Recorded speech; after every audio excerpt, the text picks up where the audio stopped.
अस्सलाम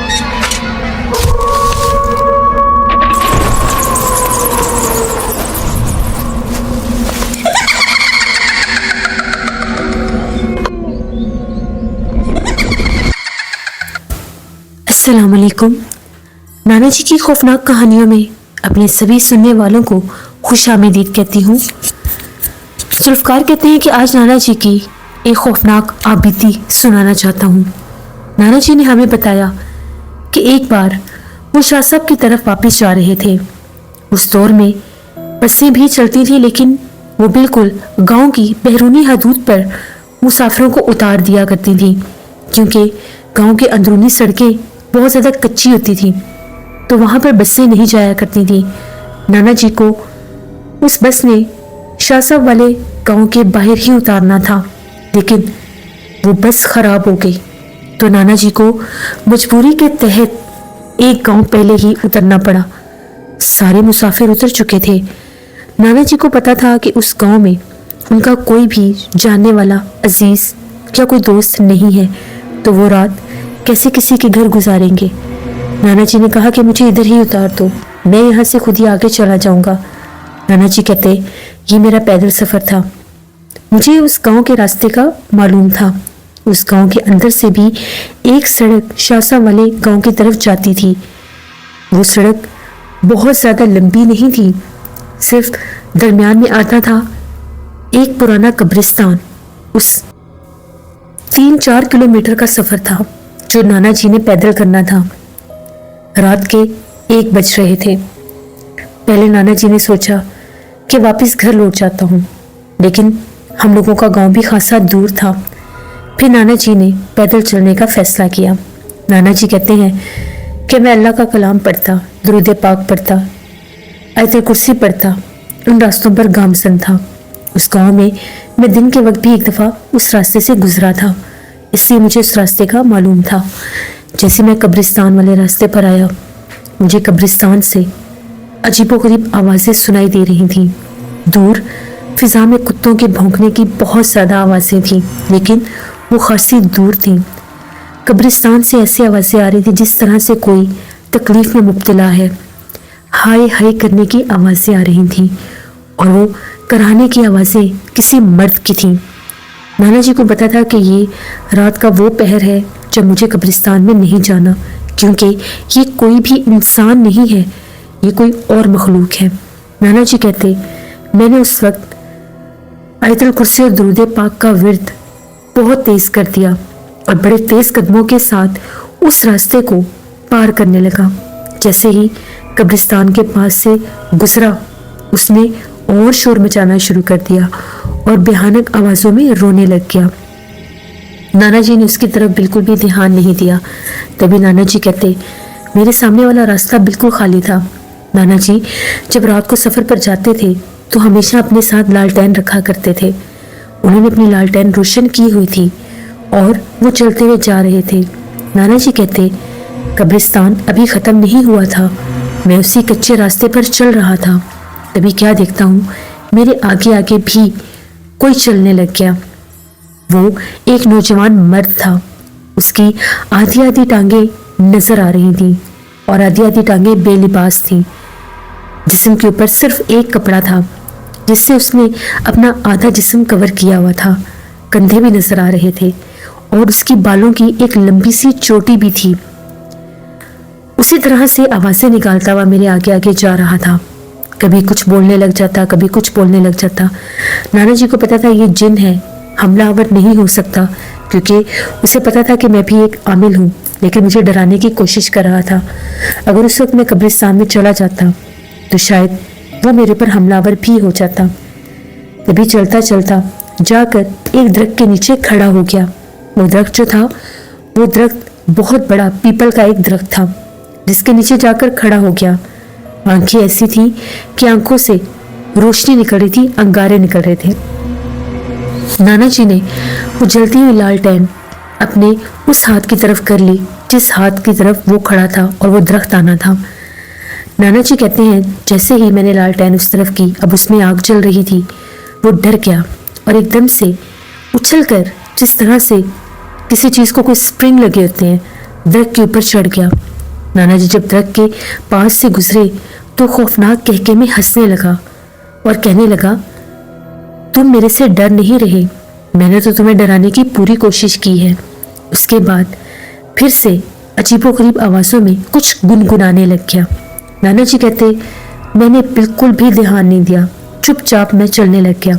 تبھی میں کیا دیکھتا ہوں، ایک دم سے میرے پیچھے جس طرح سے کوئی جانور چلتا ہوا آ رہا ہے اور خوفناک آوازوں میں رونے لگ گیا۔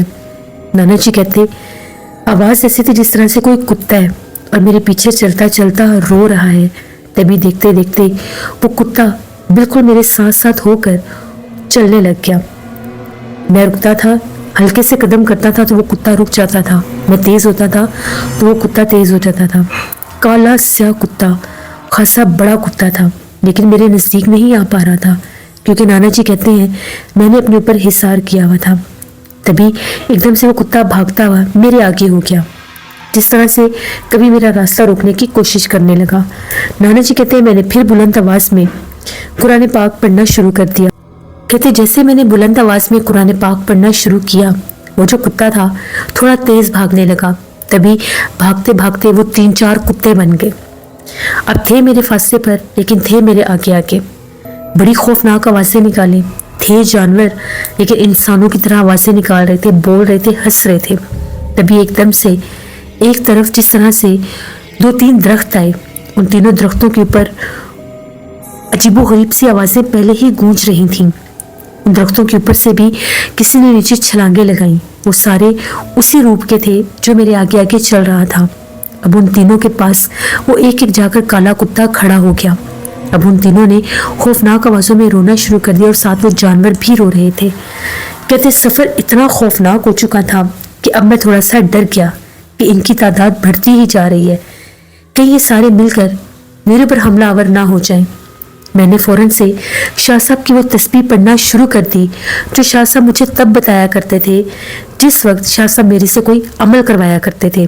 جیسے ہی میں نے شاہ صاحب کی وہ تسبیح پڑھنا شروع کی، وہ جو کتے تھے ان کے سروں کے اوپر آگ لگنے لگ گئی۔ دیکھتے دیکھتے وہ کتے چیخیں مارتے ہوئے اسی سڑک پر بھاگے اور غائب ہو گئے۔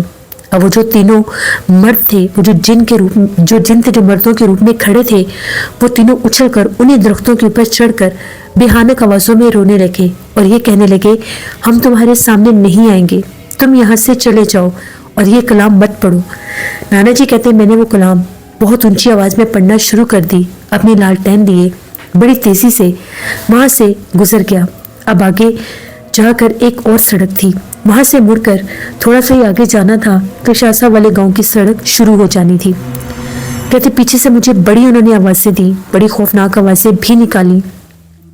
جیسے ہی میں نے وہ سڑک ٹرن کی، آرام سے سڑک پر جانے لگا تو کیا دیکھتا ہوں جس طرح سے آگے سڑک کے درمیان میں کوئی لیٹا ہوا ہے۔ نانا جی کہتے جب میں نے سڑک ٹرن کی تھی آدھی سڑک بالکل خالی تھی، کچھ بھی نہیں تھا۔ وہاں پر میں نے تسبیح پڑھنا بند کر دی اور آیت کرسی پڑھنے لگ گیا۔ شاہ صاحب نے بھی قرآن پاک کی ہی تسبیح دی ہوئی تھی جو میں عملیات کے وقت پڑھا کرتا تھا، تو سامنے زمین کے اوپر کالی چادر لے کر کوئی لیٹا ہوا تھا۔ نانا جی کہتے مجھے پتہ چل گیا کہ یہ جن بہت ضدی ہے اور آج یہ اس طرح سے آسانی سے مانیں گے نہیں، ان کا کچھ کرنا پڑے گا۔ نانا جی کہتے میں نے لالٹین پاس رکھی، وہیں پر بیٹھا، اپنی انگلی سے حصار کیا اور میں نے باقاعدہ وہ چیلے والی تسبیح پڑھنا شروع کر دی۔ نانا جی کہتے جیسے میں نے چیلے والی تسبیح پڑھنا شروع کی، وہ جو جن سامنے لیٹا ہوا تھا چادر لے کر بیٹھ گیا اور رونے لگ گیا، معافیاں مانگنے لگ گیا اور کہنے لگ گیا ایک بار مجھے معاف کر دو، اگر یہ تسبیح تم نے دوسری بار پڑھی تو میں جل کر راکھ ہو جاؤں گا۔ نانا جی کہتے کہ میں نے وہ تسبیح بلند آواز میں پڑھنا شروع کر دی۔ نانا جی کہتے جب میں نے تیسری بار تسبیح پڑھی، باقاعدہ جس طرح سے اس کے جسم سے آگ کے شعلے نکلنے لگ گئے اور وہ کالے رنگ کا دھواں بن کر فضا میں غائب ہو گیا۔ نانا جی کہتے میں کافی دیر وہاں پر بیٹھا رہا، لالٹین میرے پاس تھی، میں تسبیح پڑھتا رہا۔ اب وہ مجھے بالکل یقین ہو گیا کہ اب وہ یہاں پر نہیں ہے، وہ جل کر راکھ ہو چکا ہے۔ تو نانا جی کہتے میں اٹھا، جیسے میں وہاں سے گزرا تو وہاں پر زمین پر پانی پڑا تھا، راکھ بننے کے بعد اس کا جسم پانی بن کر بہہ گیا تھا۔ نانا جی کہتے میں اس کے پاس سے ہو کر گزر گیا، میرے کانوں میں صرف ایک آواز آئی کہ ہمیں معاف کر دو، ہم دوبارہ کبھی بھی تمہارے سامنے نہیں آئیں گے، हमारा एक साथी मारा गया है। नाना जी कहते मैंने बाकायदा ये आवाज़ सुनी। उसके बाद शाह साहब वाला गाउन शुरू हो गया। नाना जी रात भर के सफ़र में थे। नाना जी कहते तहज्जुद की अज़ानें शुरू हो चुकी थी जब मैं शाह साहब के हुजरे में पहुंचा। शाह साहब तहज्जुद की नमाज के लिए जागे हुए थे। उनको जब पता चला कि मैं इतनी रात को आया हूँ वो काफ़ी ज़्यादा परेशान हो गए। तो शाह साहब ने मुझे अपने पास बुलाया और पूछने लगे कि क्या माजरा है, इतनी रात को खैरियत। मैं उससे बहुत ज़्यादा थका हुआ था और जिन्नात को देखकर उनसे रास्ते में जो कुछ भी हुआ, मैंने पढ़ाई की, उसकी वजह से भी मेरे ऊपर भी थोड़ा सा असर हुआ था। शाह साहब ने मेरी आंखें देख ली, वो समझ गए। उन्होंने पानी का एक गिलास मंगवाया, पानी दम करके मुझे दिया। मैंने वो पानी पिया, तब जाकर मेरी कुछ हालत ठीक हुई। मैंने वज़ू किया, शाह साहब के साथ बैठकर वहीं पर तहज्जुद की नमाज अदा की। फिर मैंने शाह साहब को सारा किस्सा बताया। शाह साहब ने कहा कि जिनको रास्ते में तुम देख कर आए वो छलावे जिन्नात थे। अगर वो तुम्हारे पीछे लग जाते, अगर कोई आम इंसान होता, अवल पर उन्होंने उसको कब्रिस्तान से आगे गुजरने देना ही नहीं था, वहीं पर उसको जाने नुकसान दे देना था। अगर आप वो तस्बीह ना पढ़ते तो वो छलावे जिन्नात आपके पीछे लग जाते और आपको बहुत दूर तक भगाते, बहुत थकाते, बहुत तंग करते। क्योंकि ये जिन्नात की वो किस्म है जो बहुत ज़्यादा भयानक होते हैं। ये इतने शरीर जिन्नात होते हैं कि अगर ये बच्चे के रूप में आए तो ये बहुत तंग करते हैं और अगर ये बड़े के रूप में आए तो ये पीछे लग जाते हैं। इसीलिए वो बार बार रूह बदल कर सामने आ रहा था। बहुत अच्छा किया जो वहाँ पर वो चिले वाली तस्बीह पड़ी, जिससे अब वो कभी भी आपके सामने नहीं आएंगे, बल्कि जहाँ से आप गुजरेंगे और अगर वहाँ पर वो हुए तो वहाँ से भी भाग जाएंगे। ये नाना जी ने एक अपनी कहानी हमें सुनाई थी जो मैंने आपको सुनाई। नाना जी की बहुत सी कहानियाँ हैं। नाना जी जब भी आते थे हमें अपनी खौफनाक कहानियाँ सुनाया करते थे और हम नाना जी की खौफनाक कहानियाँ सुना करते थे। नाना जी अभी इस दुनिया में नहीं रहे, लेकिन उनकी कहानियाँ आज भी जब मैं आपके चैनल पर भेजता हूँ और आप उसको अपनी आवाज़ में सुनाती हैं तो वो सारी यादें ताज़ा हो जाती हैं, वो वक्त हमें याद आ जाता है।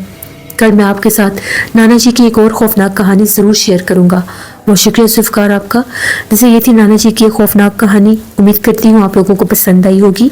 जिन लोगों ने अभी तक नाना जी वाले चैनल को सब्सक्राइब नहीं किया तो नाना जी की खौफनाक कहानियों वाले चैनल को सब्सक्राइब करें। यहाँ पर बहुत खौफनाक कहानियाँ आती हैं। जहाँ रहें खुश रहें। Thank you for seeing my stories. Stay tuned. अल्लाह हाफिज़।